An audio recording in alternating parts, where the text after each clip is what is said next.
जी का हनुमान जी पर सर प्रहार। श्री हनुमान जी के द्रोण सहित वेगपूर्वक आकाश में चलने से ऐसी ध्वनि हो रही थी कि जैसे भयंकर आंधी चल रही हो। आकाश मार्ग से उड़ते हुए हनुमान जी अयोध्या के ऊपर पहुंचे ही थे कि भगवान श्री राम के चरणानुरागी भरत ने सोचा कि विशाल पर्वत लिए शायद कोई बलवान राक्षस जा रहा है। उन्होंने अपना धनुष उठाया और उस पर बिना नोक का बाण रखकर प्रचंडता चढ़ाई तथा उसे धीरे से आकाश की ओर छोड़ दिया। बाण सीधे हनुमान जी के सीने में लगा। हनुमान जी बाण लगते ही अपने आप को संभाल न सके और देखते ही देखते धरती पर गिर पड़े। परंतु महान आश्चर्य, भरत जी के बाण के अभुग प्रभाव से पहाड़ आकाश में ही स्थिर रह गया। धरती पर गिरते ही हनुमान जी के मुंह से निकली श्री राम जय सीताराम की पवित्र ध्वनि से संपूर्ण वातावरण गूंज उठा। यह पवित्र शब्द कान में पड़ते ही श्री भरत जी बड़े ही वेग से गिरे हुए थे। हनुमान जी की तरफ दौड़ पड़े। मूर्छित होने पर भी उनके मुंह से अब भी श्री राम जय सीताराम आवाज निकल रही थी। जटाजूटधारी भरत जी के नेत्र से आंसू बहने लगे। उन्होंने मूर्छित हनुमान जी के सिर को अपनी गोद में रख लिया। उन्होंने उनको सचेत करने का अनेक यत्न किया, परंतु वह व्यर्थ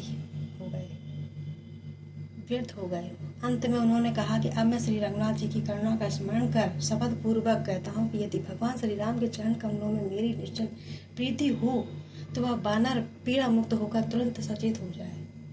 भगवान श्री राम की जय कहते हुए हनुमान जी तुरंत उठकर बैठ खड़े हुए। वे पूर्ण रूप से स्वस्थ और सशक्त हो गए। अपने सम्मुख श्री भरत जी को देखा तो समझा कि मैं श्री रघुनाथ जी के समीप ही हूँ। उन्होंने तुरंत अपने चरणों से दंडवत करके पूछा, प्रभु मैं कहाँ हूँ? यह तो अयोध्या है। आंसू पहुँचते हुए भरत जी ने कहा कि तुम कौन हो कपीश्रेष्ठ? यह अयोध्या है। तब तो मैं अपने स्वामी की पवित्र पुरी में पहुँच गया हूँ। हनुमान जी भाव विभोर होकर बोले, लगता है आप श्री भरत जी हैं। आहा, मैं आज धन्य हो गया। जिनकी प्रभु श्री राम अपने मुंह से प्रशंसा करते नहीं थकते, आज मैं उन परम भाग्यवान भरत जी के सामने खड़ा हूँ। हाँ भैया, यह अधम भरत मैं ही हूँ जिसके कारण भगवान श्री राम को वनवास का दुख भोगना पड़ रहा। मैं तुम्हारा परिचय पाने के लिए व्यग्र हूँ। हनुमान जी का हृदय गदगद हो रहा।